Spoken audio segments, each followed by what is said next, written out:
Welcome into the Bobby Carpenter Show, and happy to have you on here, my man Anthony Schlegel, sitting here down in Jayville. Got a big day for himself, Schlegs.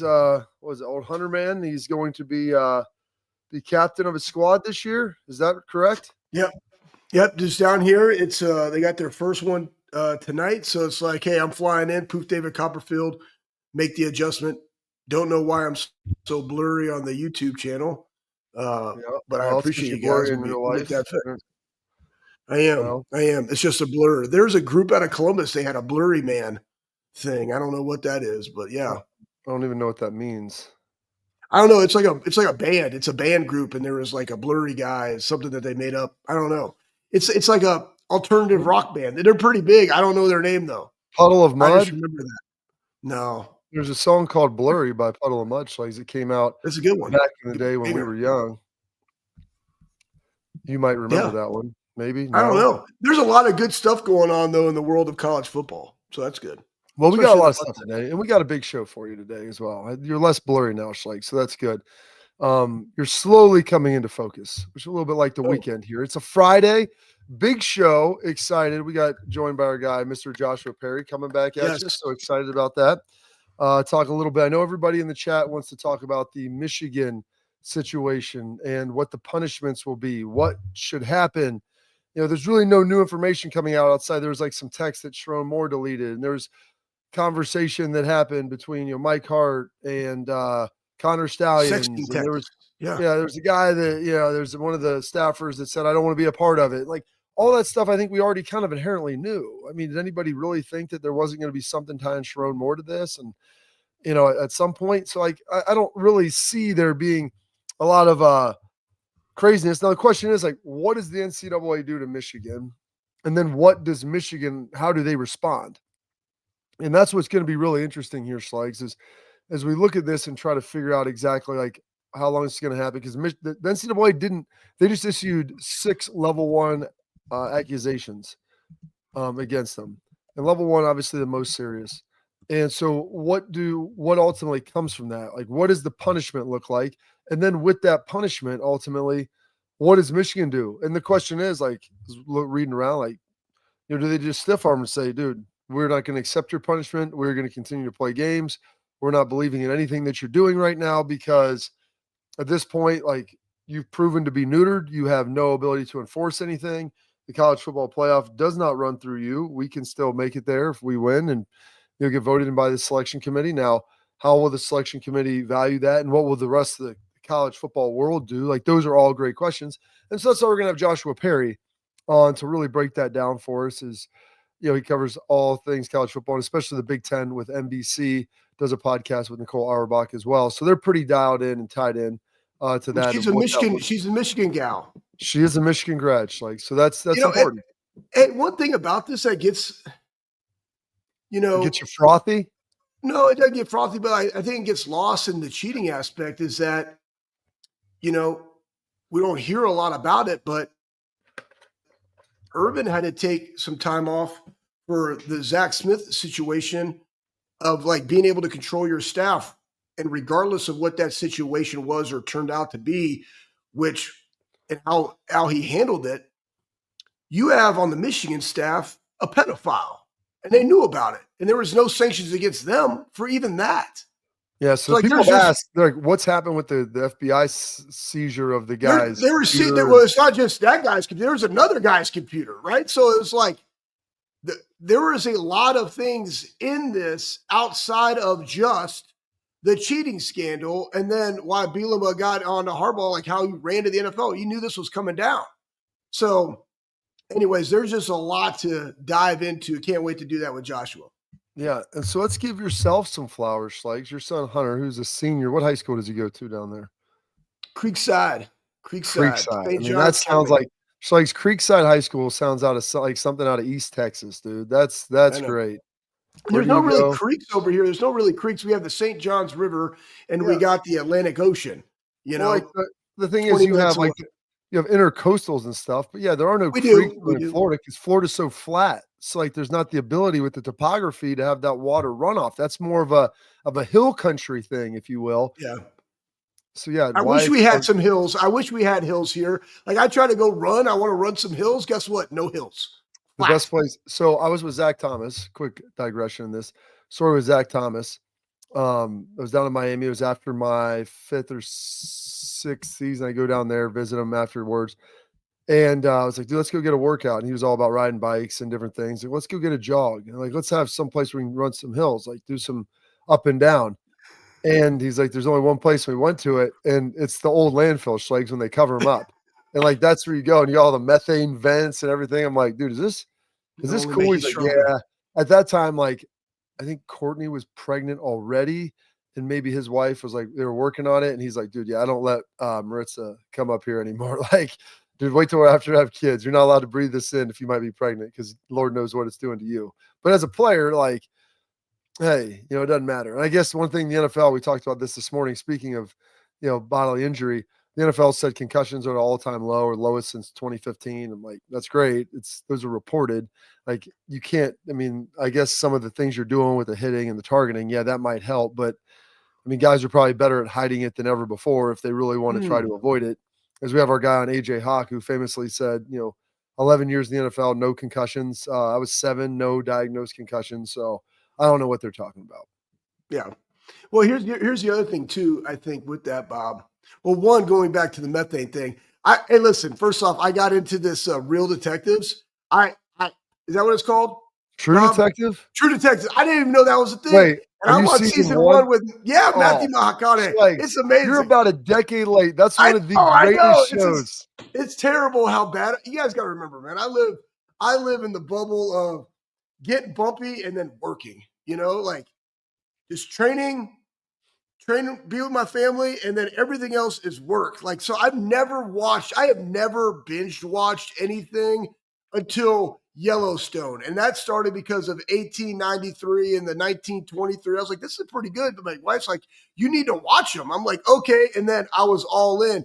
And then my son and I are like, well, he and I watch shows like, Dad, you got to watch this True Detective. Like, it's legit. It goes down after the first one, but they're still really good. But the first one is really good. So I was like, okay, so now I'm back home. We're going to watch 5 through 8 together, because they'll be like Invincible, like that's coming out. Like we used to watch The Mandalorian and those little series like that back in the day. So now my wife and I are on Landman. So I think I'm only on episode 1. I think I'm on episode 1 there. So like, I don't have a lot of time. When I'm in Ohio, I am a Spartan.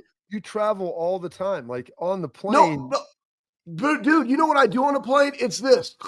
I'm out like unconscious for both rides, because I go so hard and fast during the week when I am in Ohio that by the time I get on that plane, I'm out. That way, when I come home, I actually have some juice when I can say, "Hey, what's up, everybody?" Yeah, I'm with you. I'm a big plane sleeper. I love it. I can fall. I'm with you. My wife's people tell me they can't sleep on a plane. I go, then you're not going hard enough, because I sit in a car and sometimes I have a hard time staying awake driving 10 minutes. So if I sit in a plane and I'm like in a comfortable seat, like poof, David Copperfield, I'll start reading Schlegs and I'll get like 1 page into my book. Next thing I wake up, like we're landing, books on the ground, dumped over, like I just falling asleep. This was no joke. Coming home from the national championship, you'll appreciate this. I got 1 hour sleep. I was up till like 4 o'clock. I got a chance to see some of the guys over at the Hyatt. Went to sleep, got an hour's worth of sleep. So I woke up to do my local show from 6 to 9. So I go to bed at like 4:30, wake up at 5:30. My watch and ring are screaming at me all day, like, you're gonna die. You need more rest. You're awful.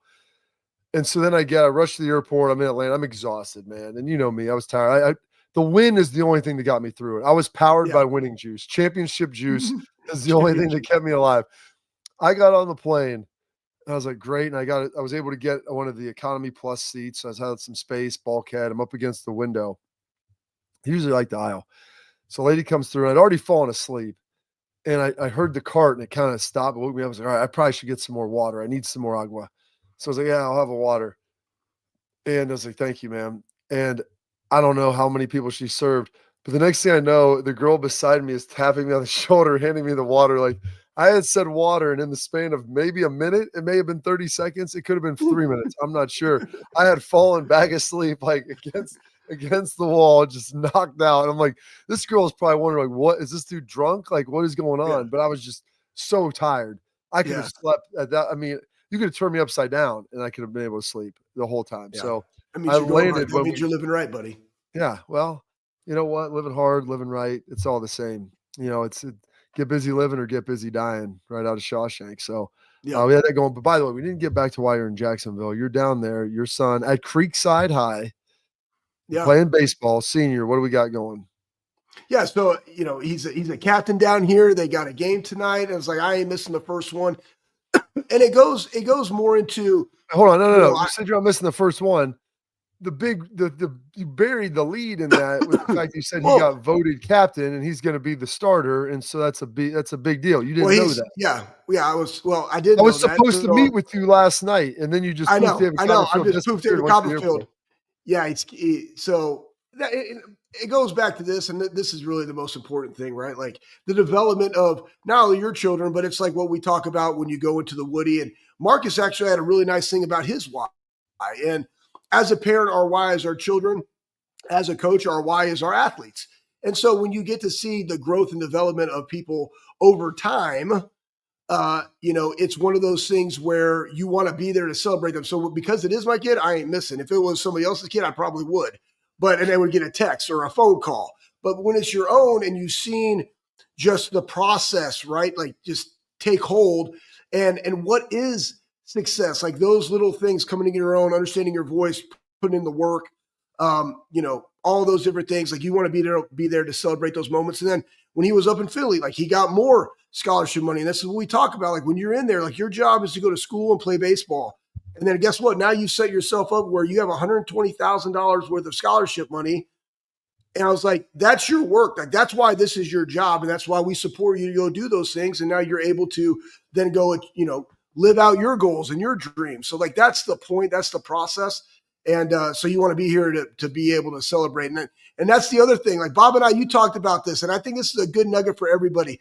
You got to make sure that you hammer all the things you got to do at the beginning of the week, right, Bob? Because my end of my weeks, it is absolute chaos. Where it's like, oh, let's meet at the end of the week. No, we're going to meet Monday through Wednesday because I know definitively that nothing is changing. But Thursday, Friday, Saturday, Sunday, it's all chaos. It might be on there, but it's always subject to change. That's why coaches, when they get through when they start out with their original 10 to 15 play script, you start the game with it because you need to get those plays in to see what happens and to see how teams react. Pepper them throughout never works. You'll never get to all of it. And so, guys, one lesson, try to overbook early in the week. And then, if nothing happens, poof, David Copperfield, you got yourself a great Friday, Saturday, like Thursday, Friday, Saturday. It's awesome. And so I'm pretty good right now. I don't have anything else that really sprung up. I was hoping to see you yesterday, but you were down in Jayville. All right. We got Joshua Perry coming up here next. But first, attention parents and athletes. Protect what matters most with Export mouth guards, trusted by professional athletes, designed by NHL team dentists. Export mouth guards are scientifically tested to absorb the high-impact hits, protecting both your teeth and your brain. Export mouth guards have 3 layers of advanced protection, carbon fiber that's custom 3D printed to your own unique smile for more protection, better performance, max comfort, clear communication. So you can focus on your game, not on your gear. Don't take chances with your safety. Go to exportguards.com/Bobby. Save 15% on your order. Export, protect what matters most. Joshua Perry coming up next.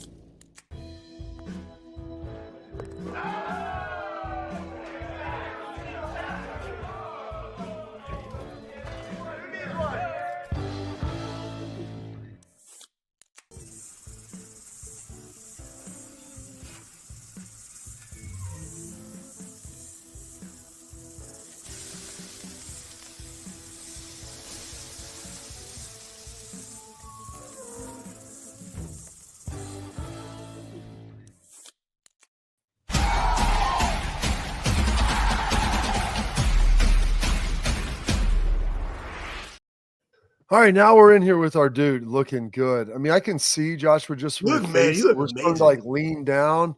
feeling svelte? Do we feel like these workouts here after the holidays are paying off?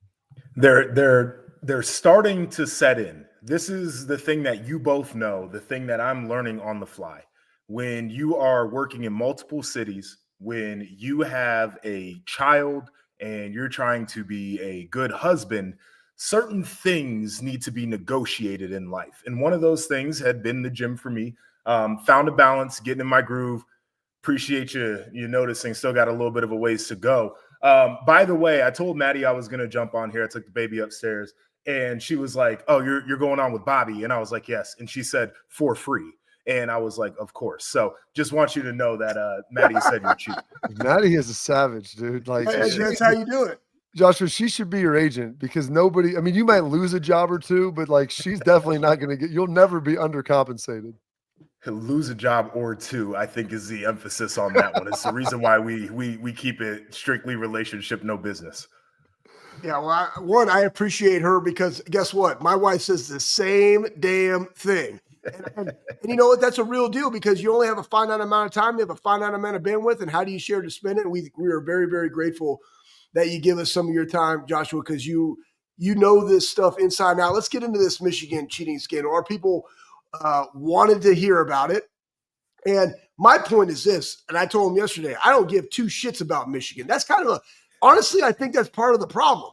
I think we give too much shits about Michigan and not enough about us. But let's talk about their cheating scheme, the scandal, the pedophile, the FBI confiscation of stuff. Like, what's going on up there? All right, first off, I tend to agree with you. You can't care more about Michigan than you care about yourself. Like, they have to be, at bare minimum, congruent when it comes to that. So I do think there are some people that are a little bit too wrapped up in this thing. I do think it's interesting, though. And in the Yahoo reporting that came out, it feels like this was information that was leaked on the Michigan side. So it's probably some of the most positive reporting that we might see on it. I think there are some things at odds here. Is number one, Charlie Baker did have the statement about Michigan winning it fair and square. I'm under the impression that I do think it's difficult to discredit your national champions in your sports because it's the most important thing you do. I also don't think that Michigan is fighting this hard if they didn't think that this would be something that could punish them harshly. You would never take a negotiated resolution if they're going to say, hey, we're going to vacate this, or we're going to take scholarships for this, or the financial fines are something that can really hurt you, especially heading into the day and age where schools are going to be revenue sharing. Money is at a premium right now. So I think that's part of the reason why they're fighting this thing. It's also interesting. There's a big tone shift from, Connor Stallions is just this lone wolf who, was doing weird stuff that we had no idea about, to deleted text messages. And I can't believe somebody would do that to our program. We tried to tell the one low-level manager not to rent the car and drive down to Georgia because we knew that this guy was up to no good. So which one was it? Was it the lone wolf that you tried to tell us about, or is it the fact that there was at least some knowledge within the program that this guy was doing nefarious stuff that you thought to be a benefit because he was standing next to the coordinators on the sideline? So ultimately, I don't know. The NCAA is fighting two things here. Is number one, they got this thing with Michigan. A lot of people are upset. And folks on social media try to make it like, Ohio State's mad about this. I don't know if anybody remembers the athletic report that came out afterwards where they anonymously asked questions to head coaches from all the different conferences. A lot of people were upset about this because I think there's gamesmanship and there's crossing the line. And a lot of people have figured out how to play maybe even into the gray area, but certainly not crossing the line. Michigan completely overstepped it. So there's that, but there's also this battle of the court of public opinion, and nobody really likes the NCAA right now. And there are a lot of people, the further away we get from Connor Stallions and the further away we get from the Michigan championship, a lot of people nationally that are looking at this and saying, well, how punitive do you really want to be in this scenario? Very intrigued by it. My biggest takeaway is Michigan went from lone wolf to all of a sudden like, we were trying to distance ourselves. That's the biggest thing that stands out to me because that lets me know that somebody somewhere along the line knew that this was wrong, knew that they were up to no good, and they just kind of turned a blind eye to it, hoping that they wouldn't get caught. Well, what's interesting about it, Josh, was like I read the allegations. I'm like, okay, all of those things I was logically kind of anticipating happening anyway, like with the relationships you saw, how the things went, what was ultimately happening to think like, okay, yeah, Sharon Moore knew, like some coordinators knew, there was other people involved, obviously. Oh, they made a documentary about it and talked about it. Like, and he's in it. Like, he is the star. It is one of the wild things. I felt like at the time of the documentary too, Bobby, that and Connor Stallions hasn't been a cooperative witness, so I really don't think he cares. But when that thing came out, I'm like, I'm not exactly sure that the university is going to be happy that this dude sat down with Netflix, even as much as he tried to make it seem like nothing was going on. Like, there was a lot of stuff in there where it's like, I don't know if you want to admit to any of this stuff that was going on there. So I am curious, right? Like I keep getting back to this idea of where would the line be for the NCAA and what they would want to do here. I do know that there are a lot of people looking for their pound of flesh, though. So we'll just have to see.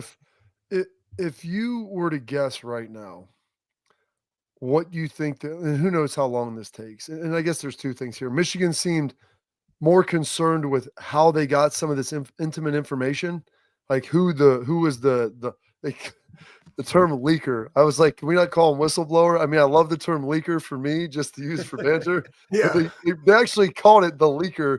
And the thing, but who the leaker was.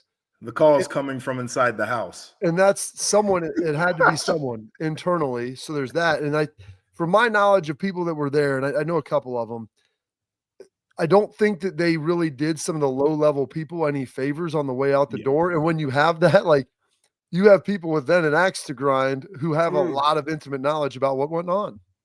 Yeah, I mean, I think that's one of the intriguing things there is like, wherever the rumor got started, I think some of us know, but this whole Ryan Day's brother and the PI firm that was handing over information and the RICO charges that were going to come from that, which was absolutely nuts at the time when people were saying it. Again, like, it's all right there. They got the information. Part of the thing that was crazy to me is one of the defenses that the University of Michigan was trying to use is, well, it's fine that you have this information, but since we don't know the identity of the whistleblower, we feel like you shouldn't be able to use that. Why? What sense does that make? This whole thing is crazy. Yeah. So, all right. Bob just said, ask what he thinks of. Okay. That's what I'm asking, Bob. I love this. This is our group chat. This is our banter. So, hey, let's go back to this because we all know that the NCAA is inept. Everything with NIL, everything with the portal, all terrible. There's no adults in the room, definitely not a whiteboard, and 100% no monster. So we already know, and they all probably just need to be like RFK and slip a Zen or an on in the media congressional hearing, which is freaking badass. But that being said, what do you think the punishment is going to be when they finally bring this down? I mean, I know that the NCAA is in this world of like, let's not punish the current players for something that happened in the past. I missed out on an opportunity to win a national title in 2012. Yes, I do not give a damn. I do not care. We are grown. We can handle it. So I'm looking at scholarship reductions. We're talking about 6 level 1 violations that are alleged here, right? So let's put the context around that. Should be scholarship reductions. I think there should be financial fines as well. The one thing that I do struggle with is we all watch the games. We all know what happened, whether we thought there was cheating or not.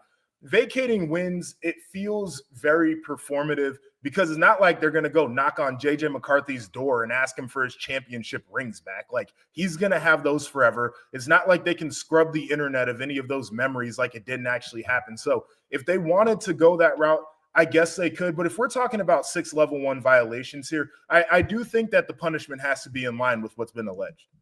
All right. Well, we talked enough about Michigan now. We're going to take a quick break. We're going to bring Joshua back for a couple more minutes before Maddie yells at him anymore. And hopefully he'll be able to get his Christmas tree down. And then we're going to talk a little bit about the Buckeyes keeping it up. Coming up next.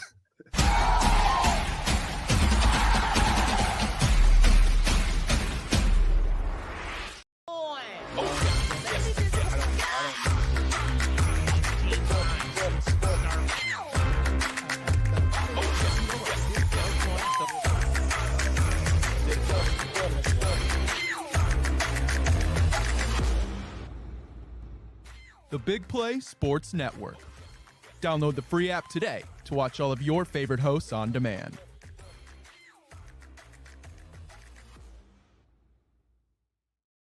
I'm Garage Beer, and this is Bobby Carpenter. Garage Beer, Beer flavored beer. Beef with an F? Okay, my bad. It's crisp and cool and doesn't taste like. I'm Bobby Carpenter. I drink in garages because my wife says I don't belong inside. If you like a cold breeze on your bag, drink garage beer. It's American and so can you. Garage beer, beer flavored beer.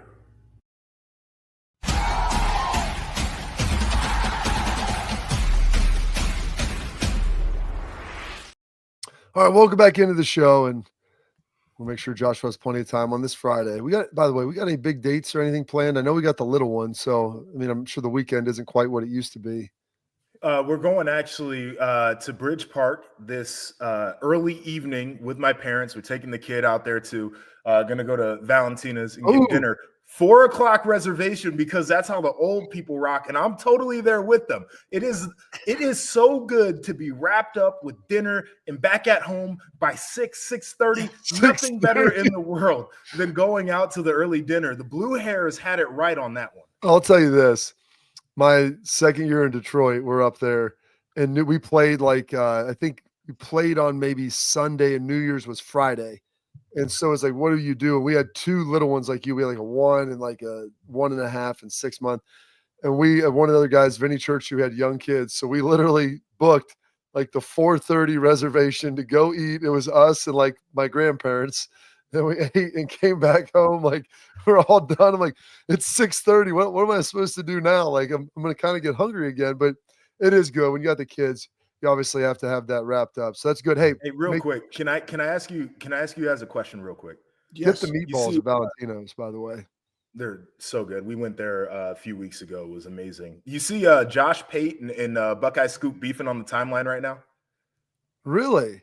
Yes, over what the punishment will actually be in this whole sign stealing thing. And Pate is trying to get Scoop to wager some money on what the final sanctions are. I don't see a vacation of anything. Like, I don't think they're vacating anything as far as wins and stuff. Like you said, it's more performative. I know people want to, but like you watched it happen, like you can't go undo that and what ultimately occurred. So it's, I don't know. It's pure theater with that. Like you said, I think there is some financial bite and different things that can ultimately be bigger moving forward. But let's focus. Let's spin back to Ohio State, Josh. Let's focus on the positive. We got a national championship. Ryan Day seems more relaxed, like happier than ever before. Like I'm sure the weight of 10 worlds has been lifted off his shoulders now. And now people are saying he's the best coach right behind Kirby in college football. It's amazing what like one national title will do, but he needs a new DC. And like the way Jim Knowles left, going to Penn State, like that feels a little weird and a little dirty. Yeah, it certainly feels a little personal, whether it actually is that way or not. I will say Ryan Day is on the media tour like he's gearing up to run in 2028. He's doing the late night shows. He's sitting in living rooms with suburban mothers during the day, and I commend the man. It looks like he's having a lot of fun. He deserves it, as you mentioned. Been through a ton, but when you become a champ, you get to tell the story, as he likes to say. In terms of the DC, I'll be curious what you end up doing if you're Ohio State, because some of the people are trying to make this sound like there was a push and a pull between Ryan Day and maybe Larry Johnson's in there as well, and how much of Jim Knowles did we get to see and how much was his scheme. And so it feels like people are talking about Matt G as an internal candidate. Well, that's like a Jim Knowles disciple. So if it was about scheme, is that the way that you go?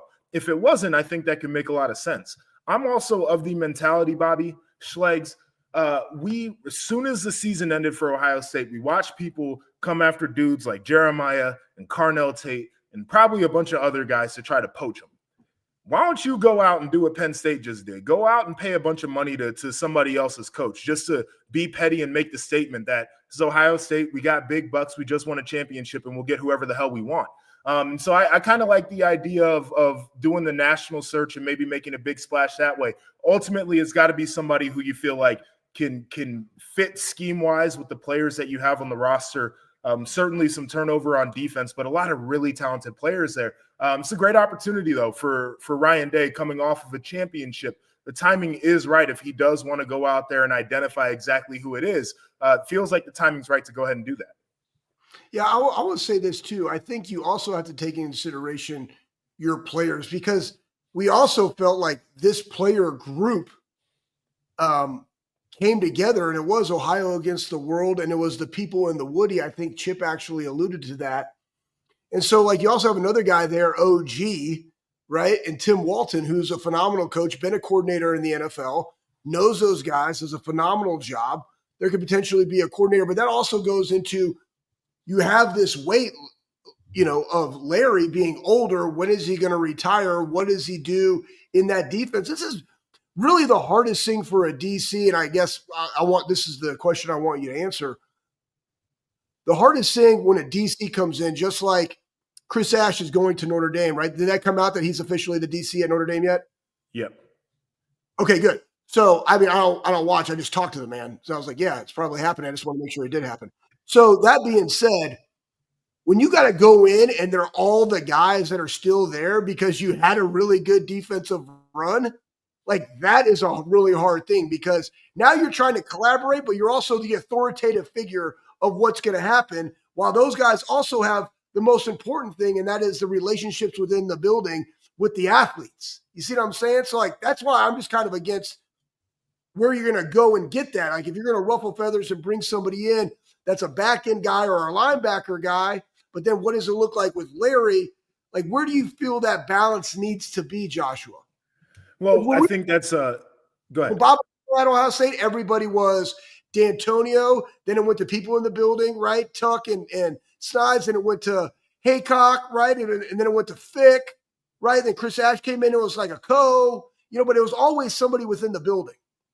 Yeah, the only reason I'm mentioning doing the national thing is if there was a question about philosophy and a question about scheme, then maybe passing it down to somebody who's already on staff gets you into the same questions that there were before about how much do you run of what Ryan Day thinks is ideal, how much do you run of what the coordinator feels like is ideal from that sense. If you go out and identify a guy, I think it was like when Chris Ash came in 14 with us, where he came from the outside and it was directed from Urban. This is what we want to do. We want to run press cover 4, and we want to run hot coverage when we go to our blitz package. That's it. And you guys figure out the way to communicate to the players. You figure out the way to collaborate. Chris Ash did a great job. He came in, talked to a lot of people, asked a lot of questions, got to know a lot of players, understood what it was really going to take to make that thing work. And that's the reason why our defense improved so much. So if you're going to interview somebody from the outside, I think part of this is setting the expectation of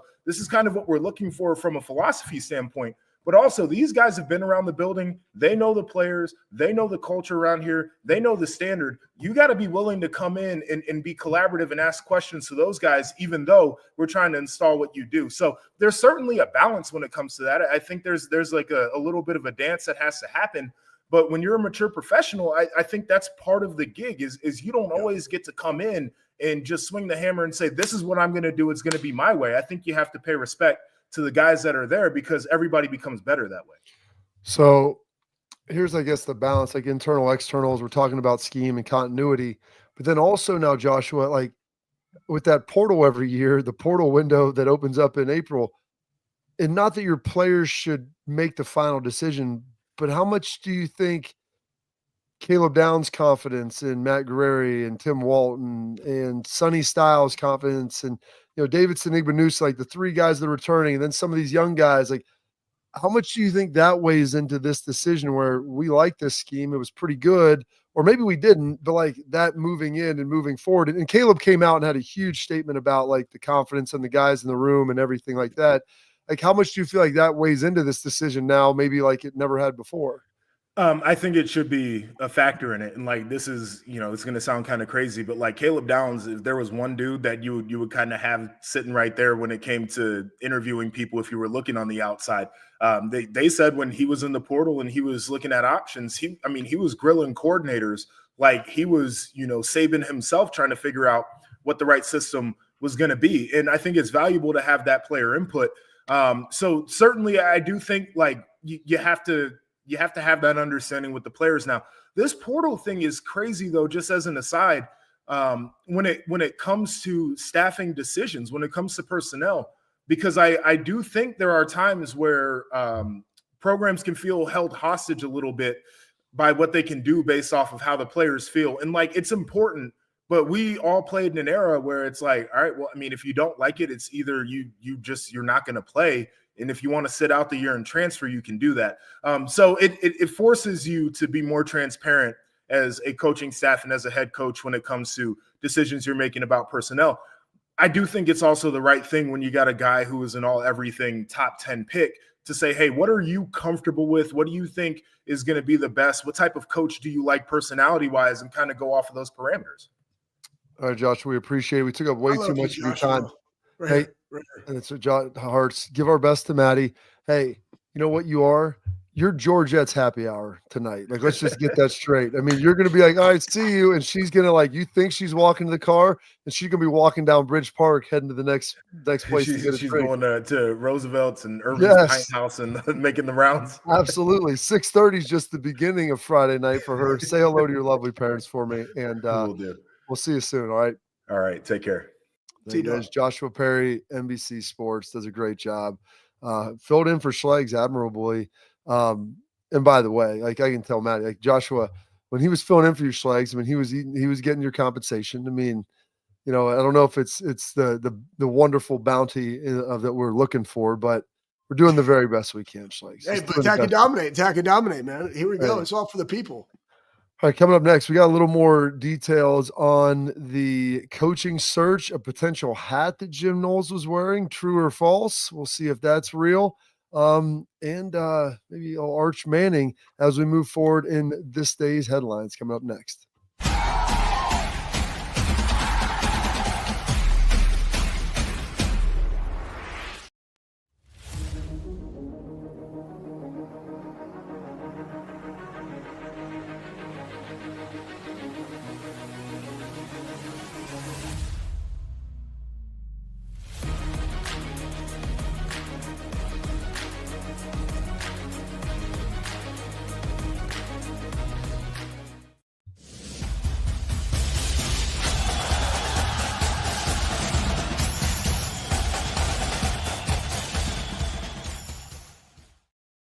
All right, let's go to first the coordinator update, Schleggs. Like, let's take a little peek at that as we toss that up there, Pat, of, you know, what it looks like, who they're potentially bringing in. This was, you know, courtesy, I believe, Schleggs of whatcleveland.com. You know, who they're looking at. You mentioned right there is a picture of Jim Leonard, who that it could be him possibly. Yeah. What's interesting is, you know, I know Ryan's looked around. There's, you know, some NFL coach, you know, Chiefs D-line coach Joe Cullen is a possibility. You know, there's some other guys with ties to Ohio. But I'll tell you this, I always find it interesting, you know, what people say when they say it and their sense of urgency on things. Ryan seems very relaxed in this. And, you know, obviously there's a national championship that helps. But he was on Morning Juice with me this morning. He was out recruiting, called on in. It was great.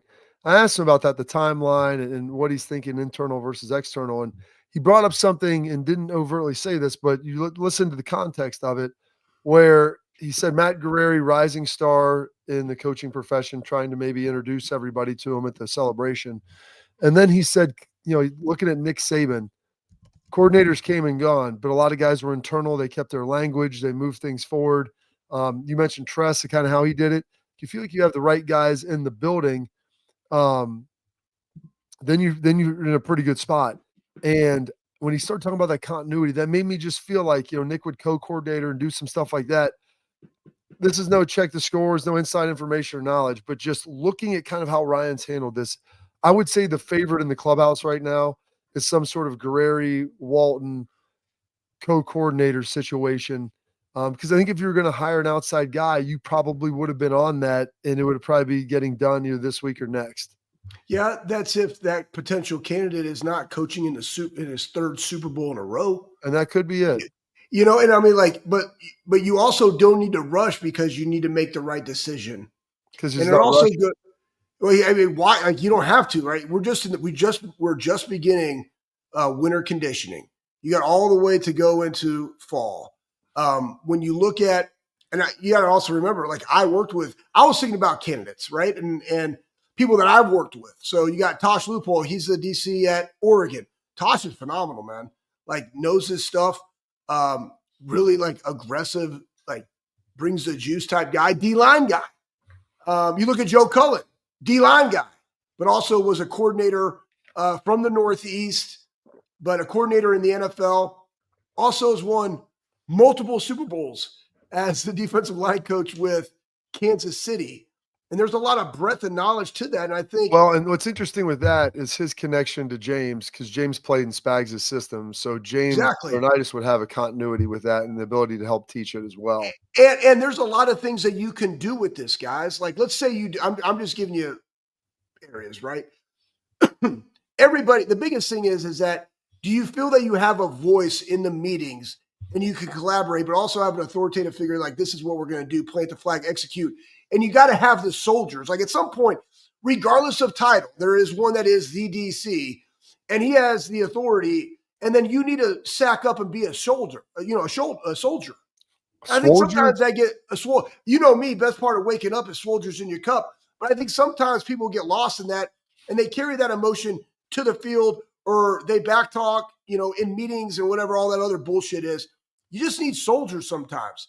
And so I think that's where, but in today's age, you can make all of that work, right? So it could be, I'm just giving you an example. It could be, hey, DC, co-DC, assistant head coach. Now everybody gets a bump, right?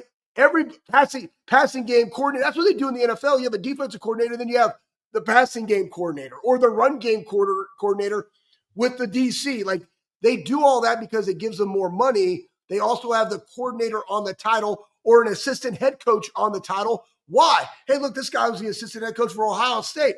Let's bring him in. However they, finagle that, all just means an increase in pay for those guys along with being in the building. How does Ryan want that to structure? I don't know, but he has time. That's why he's not rushed about it. And you need to make sure that when you make the decision, you're not rushing into it. You have it all laid out there because it's not going to hurt you in the recruiting process because the guys that are in the building, they're already on the road doing the recruiting for you. All right. Former defensive coordinator at Ohio State, Jim Knowles, now at Penn State. Athlon Sports put this out here. It's by Swanky Wolverine on Twitter. This is not real, folks. This is not real. I'm 99% certain on that. But Jim Knowles, when you saw that, how did that hit you? Because the first time I saw it, I was like, wow. And I'm like, that's not real. Yeah. Yeah. AI. You got great AI now, and that's all well and good. But how did that hit you? First of all, I don't know why he's taking a selfie like that. It is. I don't know what that. Dude.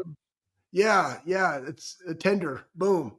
But yeah, I don't know. It didn't hit me anything. I just started laughing at it because I like Jim when he was out there, coaching. You'd hear him. He just looks like a Papa Smurf out there coaching guys in the back end doing what he does. And I also don't forget, hey, we just won a national championship and our defense is playing lights out and they made improvements every single year. And now he's moving on and he's at Penn State. Just guess what? Beat their ass next year. Here you go. That's all I know. The good thing is we know what he likes to do. Can he get his players to do it? We've already been running against that for 3 years. So attack and dominate offense when you see them. Make them hurt. Absolutely. And then finally, we got Arch Manning. You talk about NIL and they're like, oh, all this money and all this stuff. Throw up the Arch Manning projected NIL, $6.6 million. You see all the quarterbacks in the NFL that aren't making that. I mean, that is an obscene amount. Maybe he's worth it all. I have no idea, Schlegs, but my goodness, if that's real, that is a robust number. Well, is that per year or is that what his NIL deal is for that's the thing. We don't know. You don't know. I'm guessing know how much you're making next year. That's so bumpy. And again, hey man, you're making money in college now, right? So why not stay another year to get more development, to be better and have a higher draft pick, to be able to be developed to go get the second contract? Because in the league, you look at this, that's how teams can get better quickly is because they have a younger quarterback that's performing and then they can surround them with protection and weapons. Now, look at Washington. They're able to make a run in this because they can get other players because their starting quarterback is not making as much. But now in college, you got a starting quarterback here making $6.6 million. Bumpy. Yeah, it's wild. I mean, trying to figure that out. And Nick, you have a Texas finite was like, amount we of got that salary. Texas was like, we got that $7 million profit. Boom, Arch, here's 6.6. Now we got 400K. What are we going to spend that on? Absolutely. Well, we got a good deal with that, Schlegs. It's Friday. We got some tailgate talk. We had a couple questions in the comments. Maybe we'll get some questions fired up from the chat. We'll throw those up there coming up from tailgate talk from our friends from Real Truck up next.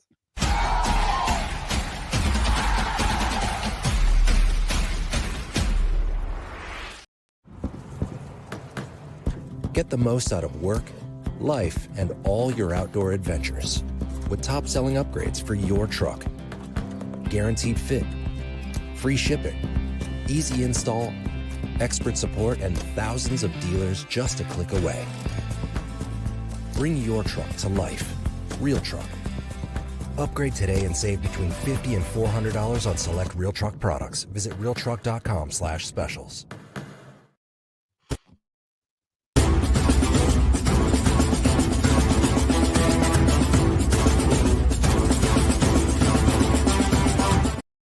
All right, welcome back in the Bobby Carpenter Show. Please like, subscribe, leave comments, questions in the chat. We love it. Almost to 10,000 subscribers, Schlegs. I think it was the goal by the end of the season. I think we're going to get here in the next couple of weeks. Been texting with Lathan Schlegs, trying to figure out a time where we can get him follow his draft process. Going to get some more current guys on as Who we are we going to get? through Who are we the going to winter. get next season? Who are we going to get next season? No, Bob? What are you early thinking? on in the year. I didn't figure out that Lathan kind of wanted to be in the media and like work on this till like the summer. So we'll figure that out. I'll ask the guys and like who wants to do this and guys that can come on and like it'll be a good opportunity. I saw Lorenzo in the Columbus airport yesterday. Side nugget. Dadgum Donato's, if you got time between it, they're like, hey, you got 15 minutes in between your flights? Like, yeah. Boom. That was money, man. The 10-inch sausage pepperoni was amazing. But I saw Lorenzo in there, so it was great. He was flying some money. Wait, big Lorenzo or little Lorenzo? Little Lorenzo. Oh, side nugget. Listen, if you take a pizza onto the plane and leave the box on the plane, you're a bad person. Bad person. That's not even a question. Hey, I don't know what's worse, shopping cart or just taking all your food to eat and leaving your trash. Leaving it all up in the doomajink. When they come by with the bag, give them the trash. Like, the flight attendants aren't paid to clean up the plane, man. Pick up after yourself. Be a better human. Terrible, all right. Terrible. All right, go. There we go, Schlegs. We got a couple questions for you coming out of the chat today, Pat, so you can fire them out that. Mellow7 wants to know when workouts start. When are workouts start? They're starting today's Friday. Really starting hardcore next week. They've been going with the younger guys. Remember, you got transfers that came in. You got the mid-year guys that came in early. They've already done all of the oozing in process. You already have. Normally, you got like a couple weeks where you ooze them in to be with everybody else. They've already been oozed. So now they're going, right? You have the guys that didn't get a ton of playing time. They've already been having workouts. They've already had a couple. So now when they're going, they're already going to be in like week 3 of that. Then you got your guys, the meritocracy guys, the 1,000, 500 club, the 1,000 club, the 2,000 rep club of your career that are there. Here's where you are. But everybody's starting next week. Yeah. So like they had a group. They've got like groups of mid-year young transfer guys. Then they've got the guys who are on the team last year, still developmental, haven't played a ton. And then obviously the dudes that were just cranking it out, like they're coming in, working out a little bit on their own and getting back into it. But just different levels of intensity. But like you said, next week we'll be going there. There's another good one, Schlegs. Oh, how is this? From J. Justin B. When has a co-coordinator ever worked? Well, they're co-coordinating. You explain it. You explain it. Well, no, when has it ever worked? Like success. Someone said you have 2 coordinators, you have no coordinators. Schlegs, you were on that 2014 team with Luke Fickle and Chris Ash. Like, there's your answer. There's your solution. Like national championship. Like that is it.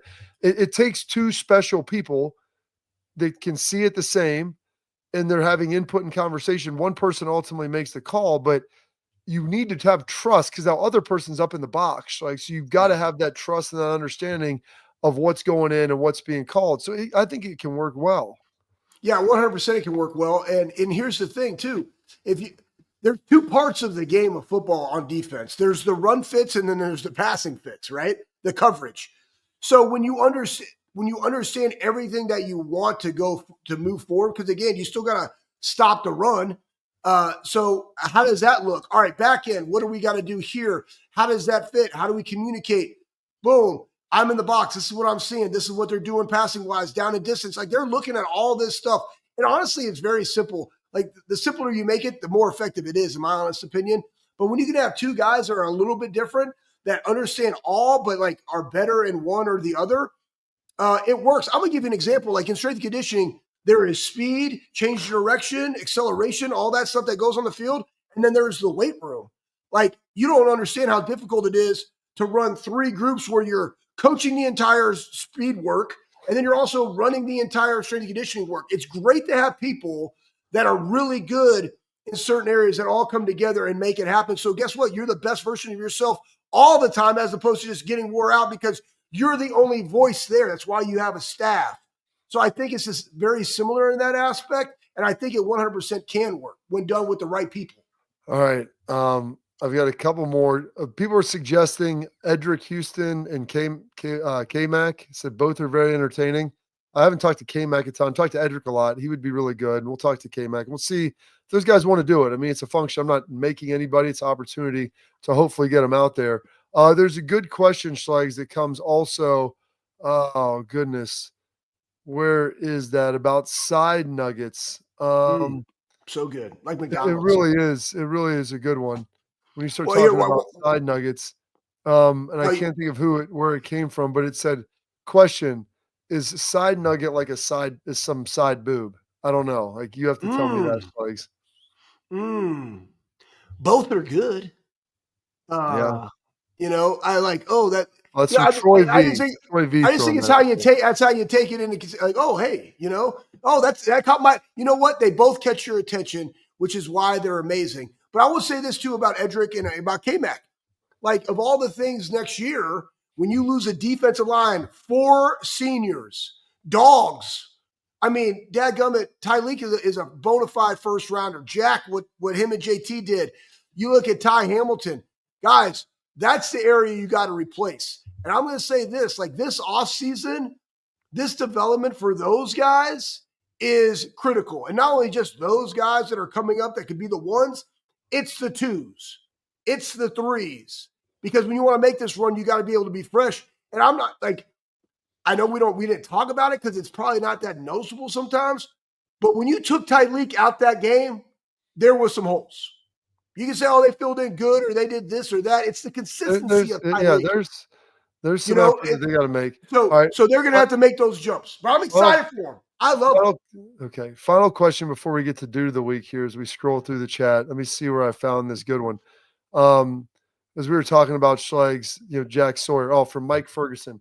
I suggested to my wife this week that we name our newborn daughter Jacqueline Sawyer. She was not going for it. Is that an appropriate name, Schlegs? Is that okay? Jacqueline Sawyer. I think that's a win.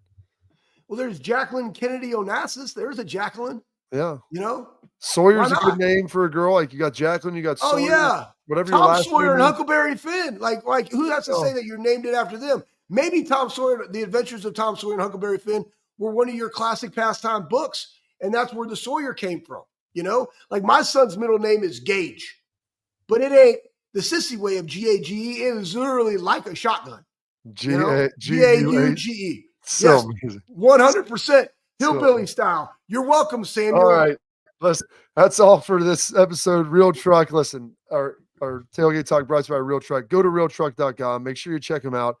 Unbelievable stuff there to bring your truck to life. Jeep, truck, Bronco, whatever it is. They got everything from seat covers to bed covers to Jeep tops, winches, all that stuff. We've got it all. Go there. And the best part, you spend $100, you get free shipping. They're unbelievable partners here. Great dudes at Real Truck. Go check them out. Bring your truck, Jeep, Bronco. Bring it all to life at realtruck.com. Dude of the Week coming up next.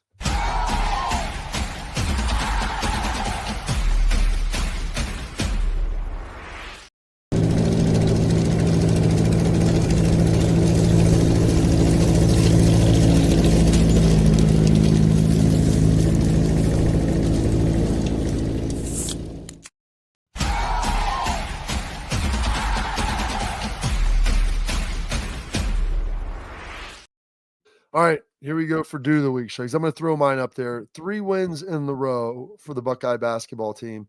Super pumped for them. They lost 3 close ones. Oregon, I forget someone else, Indiana, a couple tight ones. They've racked off 3 in a row. Purdue, they just beat Penn State last night and smoked them. You get one more against Illinois coming up. That'd be a big 4-game stretch for them. Get a lot banked up. That'll be tremendous. But Jake Diebler, man, Dude of the Week, getting them rolling after 3 straight losses. You were worried about the January swoon. They were able to pull out of it, Schleiks, pull out of the jet wash and get that thing corrected. Yeah, I love that. Yeah, and last night beating Penn State, as we just talked about, Knowles, like how about you help their defense, Jim? So throw mine up there. Mine this week is, that's not the one I wanted. I wanted the rap album, but that's okay. There he is. They had like a little thing on Twitter about a rap album that Ryan just came out with. And if I was doing a rap album for Ryan, it would be more of the context of DMX. I would have that look like the It's angry. dark out and hell is hot. Yeah, I would have had like the coked up, raged up Ryan Day that everybody talks about that they like to see. But why? There It's just it like is. he gets to make but it would be harder and grimier than what that says because it wouldn't be like a jacket. Probably throw some like fake taff sleeves on them. But it goes into this, right? The best overall point differential in a college football playoff, 70 points for the Buckeyes. They only trailed for 6 minutes. Now the guy is being able to go around, go to all these different things, get Ohio State out there even more while still also flying and recruiting his absolute face off. My Dude of the Week because he earned this. He earned this. Absolutely. All right. We got a lot of great. Thank you for all the input in the chat. We love the commentary there. It makes the show easier. And frankly, we want to be able to do a show that services you and gets all your questions answered. Bob, you're so good at servicing dudes and other people. It's amazing. Shakes, I've been the best dude servicer. Well, you seem to be very appreciative. You are a tender lover, and you always say thank you. So I appreciate that. This is the weekend. Enjoy it, folks. We'll see you at 12:30 on Monday.